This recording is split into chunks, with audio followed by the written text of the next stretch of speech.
The golden hues of dusk painted the grocery store parking lot in warm tones as Lisa Carter carefully loaded bags into her Honda Pilot.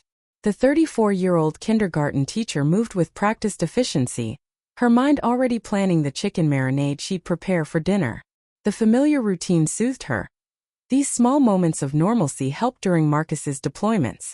That's when the blue lights illuminated her rearview mirror. "Ma'am, step away from the vehicle with your hands where we can see them." Lisa turned slowly, her stomach dropping as she took in the two police officers approaching with hands resting on their holsters. Officer Bryant, the taller of the two, avoided meeting her eyes as he spoke. "We have reports of a stolen vehicle matching this description. Registration comes back suspicious." Lisa's pulse quickened, her palms suddenly damp. "Officers, this is my car. I have the registration right here in the..." Hands on the hood. Now. Before she could process what was happening, strong hands gripped her wrists, wrenching them behind her back with unnecessary force. The cold metal of handcuffs bit into her delicate skin as they clicked shut with finality. "Please. You're making a mistake." Her voice cracked as they guided her into the squad car. The vinyl seats burned against her bare legs beneath her sundress, the same dress she'd worn to church just last Sunday. One officer snorted as he closed the door. "That's what they all say." The ride to the station passed in a haze of panic and disbelief. Lisa pressed her forehead against the cool window, watching her own neighborhood, where she'd organized block parties and PTA fundraisers, blur past. Her throat tightened thinking of Marcus, deployed somewhere classified in the Middle East.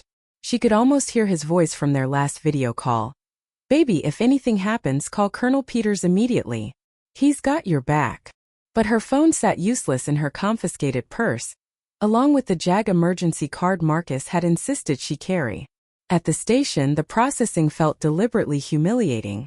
The female officer who patted her down avoided eye contact while removing Lisa's jewelry. The delicate gold bracelet Marcus had given her on their 5th anniversary, the one she never took off. They led her to an interrogation room that reeked of stale coffee, sweat, and something faintly metallic that made her stomach churn. For 2 agonizing hours, detectives circled like sharks. "Where do you really get this car? Who exactly is Marcus Carter to you? Why would clean plates flag our system?" The lead detective, a heavy-set man with a wedding ring digging into his swollen finger, leaned across the chipped formica table.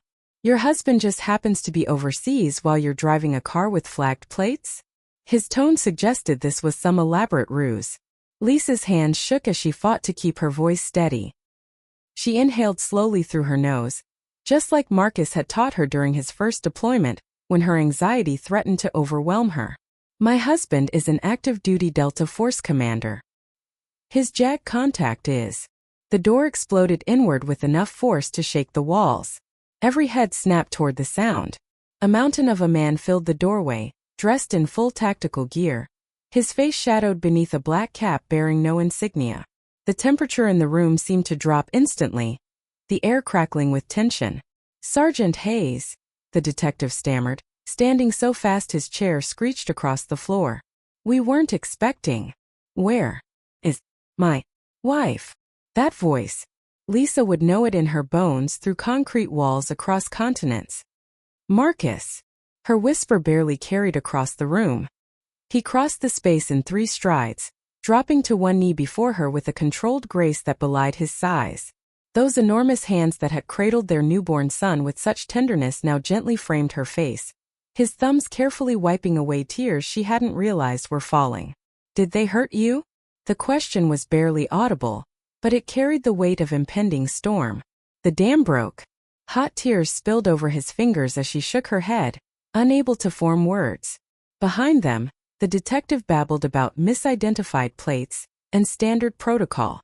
Marcus didn't even glance his way, keeping his entire focus on Lisa as he methodically checked her wrists for marks from the cuffs. When he finally stood, his movement was lethally controlled, every muscle tensed like a coiled spring. "You put hands on my wife." His quiet tone carried more danger than any shout ever could. "Dragged her in here over a damn database error?" The police chief burst in then, his face ashen as he took in the scene. "Commander Carter, we deeply apologize. There will be a full investigation into this." "Damn right there will be." Marcus slid an arm around Lisa's shoulders, his touch gentle despite the fury radiating from him. And the next time your officers see a black woman going about her day, they'd better be absolutely certain before they lay one goddamn finger on her. The ride home passed in heavy silence. Lisa stared blankly at the passing streetlights while Marcus kept one hand on the wheel, and one gripping hers like an anchor in a storm.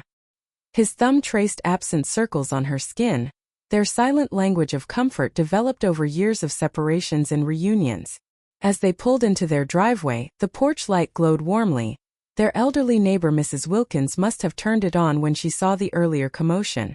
Marcus came around to open Lisa's door, but she didn't move, frozen in the passenger seat with a question that had been burning in her chest since the station. "What if you weren't Delta?" she asked quietly, her voice raw. "What if you were just another black man without the uniform to make them think twice?" Marcus exhaled sharply through his nose, the sound carrying decades of frustration. For the first time since storming the station, his soldier's posture faltered. He rested his forehead against hers, their breath mingling in the space between them. "Then we'd still fight," he murmured, his voice thick with emotion. "Just louder. And longer." Lisa closed her eyes, letting his words settle in her bones. Somewhere in the distance, a siren wailed its mournful song. Neither of them flinched. Epilogue. The department conducted its thorough investigation, resulting in mandatory sensitivity training that officers grumbled about in the break room. Officer Bryant transferred to another precinct with a glowing recommendation. Lisa still jumps at sudden lights behind her at night, her fingers automatically reaching for her phone. Marcus sleeps with his service phone on loud now, the ringer cutting through even his combat-honed sleep. Their 5-year-old son, blissfully unaware of what happened that evening, now says he wants to be a policeman when he grows up. To help people, like Daddy does. The Carters never filed a lawsuit, but every Christmas since, they receive an anonymous donation to the racial justice nonprofit they volunteer with, always in the exact amount of what a settlement might have been, arriving with no return address. Because some battles aren't fought in courtrooms or on streets, but in quiet car rides home, in the way a child views the world, in the donations that keep coming year after year, silent reminders that the war is far from over. And the Carters, they're in it for the long haul. Thank you so much for watching and being a part of this journey. Every story we share here is meant to inspire, educate, and spark real conversations about the struggles and triumphs of our people. If this video resonated with you, if it made you think, or if you learned something new, do me a favor, hit that like button. It really helps get this message out to more people. I also want to hear from you. Drop a comment below and share your thoughts. Whether it's your perspective, an experience, or just some words of encouragement. This channel is not just about telling stories. It's about building a community where our voices are heard. And if you haven't already, make sure to subscribe and turn on notifications. I put my heart into creating these videos, and I don't want you to miss what's coming next. There's so much more to uncover, so much more truth to tell, and I want you right here with me for the journey. Most importantly, if you believe this message needs to be heard, don't keep it to yourself. Share this video with someone who needs to see it. Whether it's a friend, a family member, or your whole social media feed, let's spread awareness, educate, and uplift each other. Thank you for your time, your support, and your energy.